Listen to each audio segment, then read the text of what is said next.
যখন রক্তের দাগ শুকায় নাই, শহীদদের পরিচয় খুঁজে বের করা যায় নাই, প্রত্যেকটা আহত নিহত হওয়ার ঘটনার মামলা এখনো দেওয়া হয় নাই,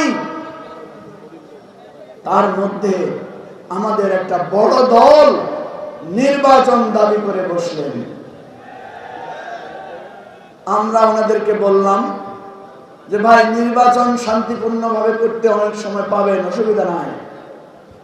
যাদের রক্তের বিনিময়ে নির্বাচন করার পরিবেশ পাইলেন, এই রক্তের দাগটা একটু শুকাইতে দেন, শহীদ পরিবারগুলোর পরিচয় খুঁজে বের করতে দেন, শহীদদের রক্তের বিচারের পদক্ষেপ নিতে দেন।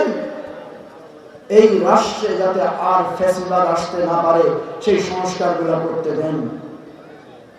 তারা হয়রান হয়ে গেছে, নির্বাচন নির্বাচন।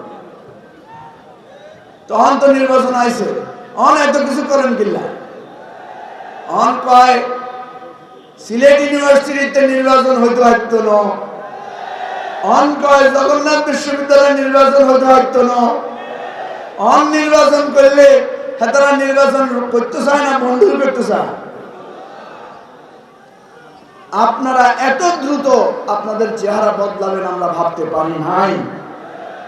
রক্তের দাগ শুকায় নাই।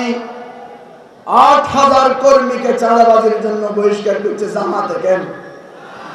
এবিভাডি, এনসিপি কনে বহিষ্কার করছে?